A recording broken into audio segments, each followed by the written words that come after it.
Assalamualaikum warahmatullahi wabarakatuh. Di sini saya akan menjelaskan hakikat pendidikan multikultural.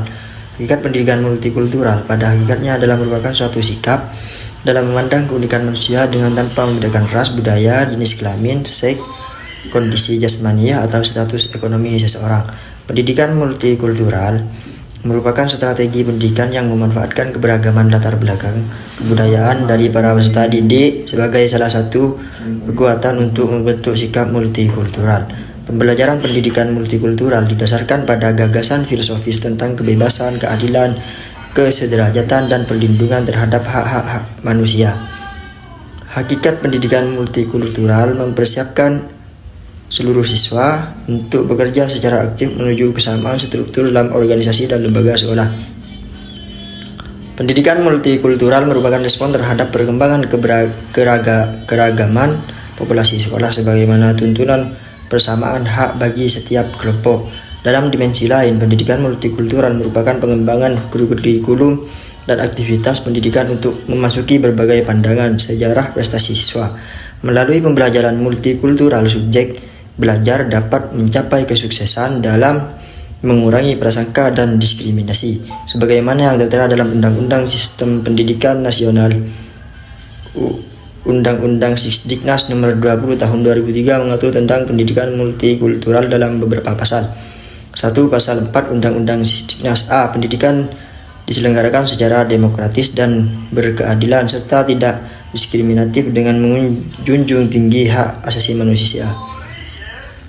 B. Pendidikan diselenggarakan sebagai satu kesatuan yang sistematik dengan sistem terbuka dan multimakna.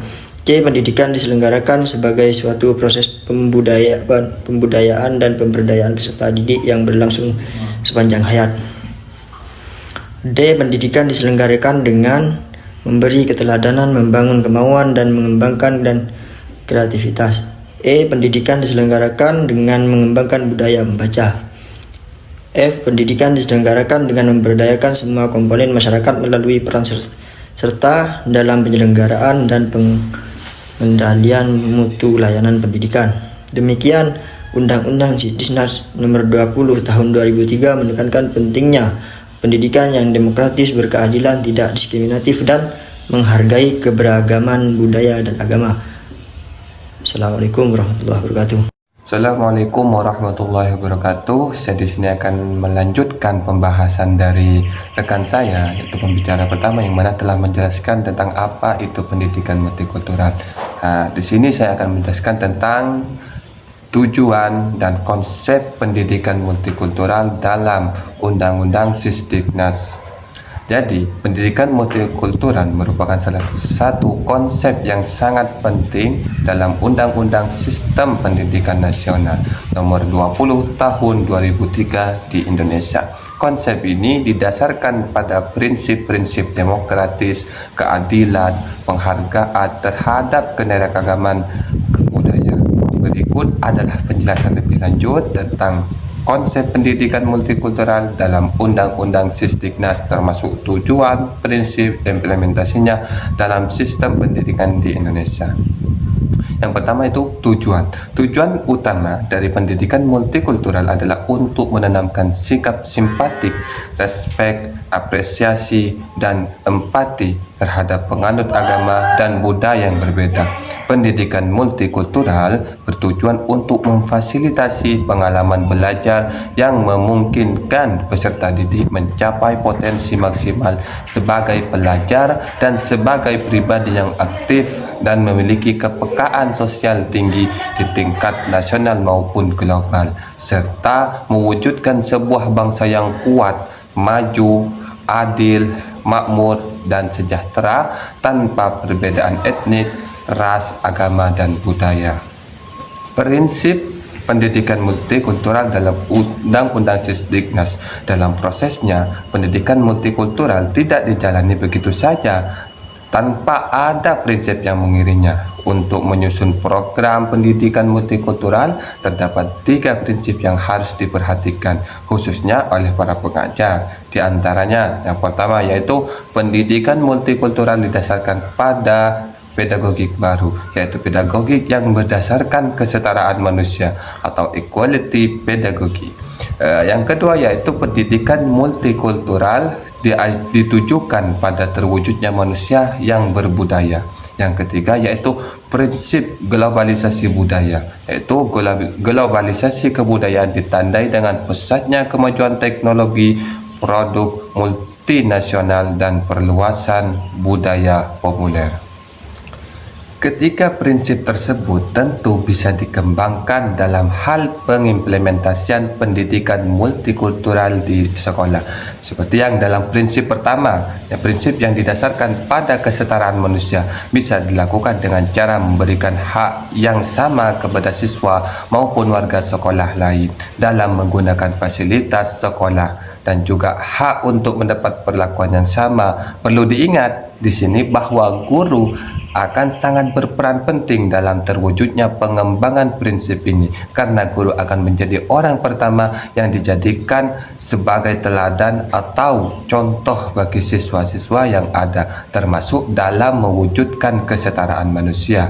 Yang prinsip kedua yaitu prinsip yang dilakukan agar bisa terwujudnya manusia yang berbudaya bisa dilakukan dengan cara memperkenalkan budaya-budaya yang ada di negara kita maupun budaya yang ada di dunia dalam mata pelajaran yang diberikan dalam kurikulum.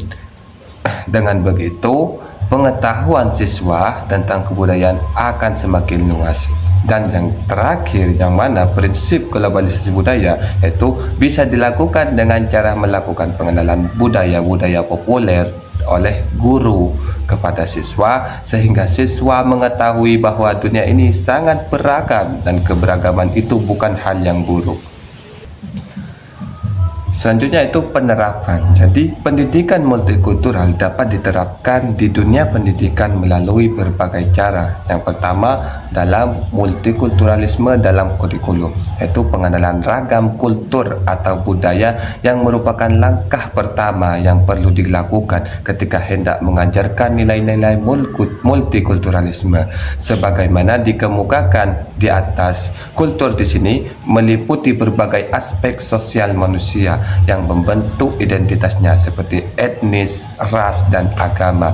Pengenalan kultur perlu dijadikan sebagai bagian integral dari kurikulum tiap jenjang pendidikan. Namun demikian, bukan berarti perlu diadakannya mata pelajaran khusus multikulturalisme, karena hal tersebut hanya akan membuat struktur kurikulum menjadi gemuk dan terlalu banyak mata pelajaran. Pengenalan ragam kultur dapat diintegrasikan dalam berbagai mata pelajaran yang memungkinkan pengenalan kultur itu terjadi. Yang kedua yaitu penanaman nilai-nilai multikultur dalam pelajaran. Penanaman nilai-nilai multikultur tidak terbatas pada pengenalan ragam budaya Indonesia dan dunia, tetapi juga berupaya untuk membentuk sikap-sikap positif terhadap keberagaman tersebut. Penanaman nilai-nilai multikultur dapat dilakukan dalam setiap proses pembelajaran di kelas. Jadi, nilai-nilai tersebut dapat ditanamkan melalui interaksi guru dan siswa di kelas. Penanaman ini tidak hanya menjadi tanggung jawab guru mata pelajaran, tentu melibatkan seluruh guru yang memiliki interaksi dengan siswa di kelas. Dengan demikian, suasana kelas harus dikondisikan sedemikian rupa sehingga mengedepankan nilai-nilai multikulturalisme tersebut dengan tidak mengabaikan hak-hak individu yang ada di dalamnya. Yang ketiga yaitu budaya multikultur di sekolah. Pemahaman mengenai keragaman budaya merupakan hal yang sangat penting untuk diajarkan di lembaga-lembaga pendidikan sehingga para generasi muda benar-benar memahami konsep multikultural secara baik. Namun demikian, pemahaman saja belumlah memadai karena pemahaman secara kognitif tidak berarti apa-apa jika tidak disertai dengan perbuatan nyata. Kenyataannya, orang yang memahami konsep multikultur dengan baik belum tentu mampu menerapkan nilai-nilai multikultur tersebut. Jadi, penanaman nilai-nilai multikultur akan menjadi lebih efektif apabila budaya multikultur dapat dijadikan sebagai bagian dari budaya sekolah. Yang keempat yaitu kegiatan penunjang pendidikan multikultur. Lembaga pendidikan dapat melakukan berbagai macam program atau kegiatan temporer yang bertujuan untuk menanamkan nilai-nilai multikultural.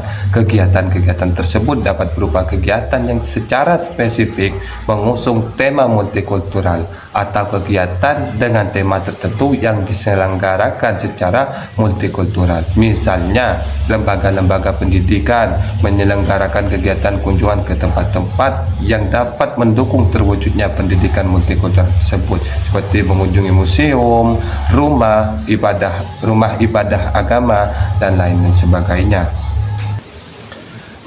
Yang keempat yaitu tantangan dan solusi dalam implementasi pendidikan multikultural. Dalam pengimplementasian pendidikan multikultural tidaklah mudah dan pasti memiliki beberapa tantangan yang perlu diatasi. Berikut adalah beberapa tantangan dan solusi yang dapat dilakukan. Yang pertama yaitu keterbatasan sumber daya. Tantangan yaitu keterbatasan sumber daya. Yaitu keterbatasan sumber daya dapat menjadi hambatan dalam implementasi pendidikan multikultural. Hal ini berarti bahwa sekolah mungkin tidak memiliki sumber daya yang cukup untuk mengembangkan kurikulum dan metode pengajaran yang beragam. Yang kedua yaitu keterbatasan kemampuan guru. Keterbatasan kemampuan guru dapat menjadi hambatan dalam implementasi pendidikan multikultural. Hal ini berarti bahwa guru mungkin tidak memiliki kemampuan yang cukup untuk mengembangkan kurikulum dan metode pengajaran yang beragam. Yang ketiga yaitu keterbatasan waktu. Keterbatasan waktu ini juga bisa menjadi hambatan dalam implementasi pendidikan multikultural. Hal ini berarti bahwa sekolah mungkin tidak memiliki waktu yang cukup untuk mengembangkan kurikulum dan metode pengajaran yang beragam. Setelah mengetahui tantangan tersebut, maka kita harus mengetahui bagaimana solusinya. Jadi solusi yang pertama yaitu pengembangan kapasitas guru. Yaitu pengembangan kapasitas guru dapat membantu mengatasi keterbatasan kemampuan guru. Hal ini dapat dilakukan melalui pelatihan dan pendidikan yang berfokus pada pengembangan kemampuan guru dalam mengembangkan kurikulum dan metode pengajaran yang beragam. Yang kedua yaitu pengembangan sumber daya. Pengembangan sumber daya dapat membantu mengatasi keterbatasan sumber daya. Hal ini dapat dilakukan melalui pengembangan infrastruktur sekolah, pengadaan peralatan pendidikan yang beragam, dan lain-lainnya. Yang ketiga yaitu pengembangan kurikulum yang fleksibel. Pengembangan kurikulum yang fleksibel dapat membantu mengatasi keterbatasan waktu. Hal ini dapat dilakukan melalui pengembangan kurikulum yang dapat disesuaikan dengan kebutuhan siswa dan sekolah. Jadi, dengan demikian, konsep pendidikan multikultural dalam Undang-Undang Sisdiknas merupakan salah satu upaya untuk meningkatkan kualitas pendidikan Indonesia dan menciptakan manusia budaya yang bermanfaat dalam mencerdaskan kehidupan bangsa. Mungkin itu yang bisa sampaikan, selanjutnya akan diteruskan oleh rekan saya. Di sini saya akan menjelaskan tentang paradigma pendidikan multikultural. Dalam menghadapi pluralisme budaya tersebut, diperlukan paradigma baru yang lebih toleran dan elegan untuk mencegah dan memecahkan masalah benturan budaya tersebut, yaitu paradigma pendidikan multikultural. Hal ini penting untuk mengarahkan anak didik dalam mensikapi realitas masyarakat yang beragam, sehingga mereka akan memiliki sikap apresiatif terhadap keragaman perbedaan tersebut. Adapun bangunan paradigma pendidikan multikultural yang ditawarkan Zamroni adalah sebagai berikut. 1. Pendidikan multikultural adalah jantung untuk menciptakan kesetaraan pendidikan bagi seluruh warga masyarakat. Yang kedua, pendidikan multikultural bukan sekedar perubahan kurikulum atau perubahan metode pembelajaran. Yang ketiga, pendidikan multikultural mentransformasi kesadaran yang memberikan arah kemana transformasi praktik pendidikan harus menuju. Paradigma ini dimaksudkan bahwa hendaknya ada apresiatif terhadap budaya orang lain. Perbedaan dan keberagaman merupakan kekayaan dan khazanah bangsa Indonesia. Berdasarkan pandangan tersebut, diharapkan sikap eksklusif yang selama ini bersemayam dalam otak dan sikap membenarkan pandangan sendiri dengan menyalahkan pandangan dan pilihan orang lain dapat dihilangkan atau paling tidak diminimalisir. Dalam konteks ini, paradigma pendidikan multikultural memberi pelajaran kepada kita untuk memiliki apresiasi respek terhadap budaya dan agama orang lain.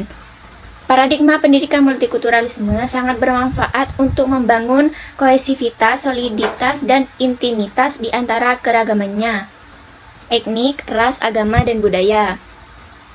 Kita perlu memberikan dorongan dan spirit bagi peserta didik untuk menghargai orang budaya, agama, dan keyakinan lain. Dalam implementasinya, paradigma pendidikan multikultural dituntut untuk berpegang pada prinsip-prinsip ini. 1. Pendidikan multikultural harus menawarkan berbagai kurikulum yang merepresentasikan pandangan dan perspektif budaya yang ada. Pendidikan multikultural harus didasarkan pada asumsi bahwa tidak ada penafsiran tunggal terhadap kebenaran budaya sejarah. Yang kedua, kurikulum dicapai sesuai dengan penekanan analisis, komparatif, dan sudut pandang kebudayaan yang berbeda-beda. Yang ketiga, pendidikan multikultural harus mendukung prinsip-prinsip pokok dalam memberantas pandangan klis tentang ras, budaya, dan agama.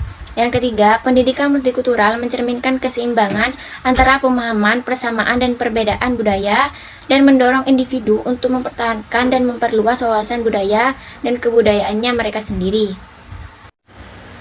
Urgensi pendidikan multikultural di Indonesia. Indonesia adalah negara yang terdiri dari beragam masyarakat yang berbeda seperti agama, suku, ras, kebudayaan, adat istiadat, bahasa, dan lain sebagainya, dan menjadikan masyarakat Indonesia sebagai masyarakat yang majemuk dalam kehidupan yang beragam seperti ini menjadi tantangan untuk mempersatukan bangsa Indonesia menjadi satu kekuatan yang dapat menjunjung tinggi perbedaan dan keragaman masyarakatnya. Hal ini dapat dilakukan dengan pendidikan multikultural yang ditanamkan kepada anak-anak lewat pembelajaran di sekolah maupun di rumah.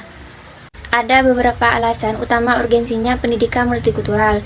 1. Agama, suku, bangsa, dan tradisi. Agama secara aktual merupakan ikatan yang terpenting dalam kehidupan orang Indonesia sebagai suatu bangsa. Bagaimanapun juga, hal itu akan menjadi perusak kekuatan masyarakat yang harmonis ketika hal itu digunakan sebagai senjata politik atau fasilitas individu atau kelompok ekonomi. Dalam kasus ini, agama terkait pada etnis atau tradisi kehidupan dari sebuah masyarakat. Yang kedua, kepercayaan. Unsur yang penting dalam kehidupan bersama adalah kepercayaan dalam masyarakat yang plural selalu memikirkan risiko terhadap berbagai perbedaan.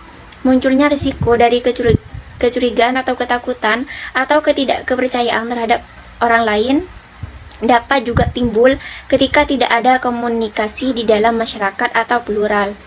Yang ketiga, toleransi. Toleransi merupakan bentuk tertinggi bahwa kita dapat mencapai keyakinan. Toleransi dapat menjadi kenyataan ketika kita mengasumsikan adanya perbedaan. Keyakinan adalah sesuatu yang dapat diubah, sehingga dalam toleransi tidak harus selalu mempertahankan keyakinannya. Untuk mencapai tujuan sebagai manusia Indonesia yang demokratis dan dapat hidup di Indonesia, dan diperlukan pendidikan multikultural.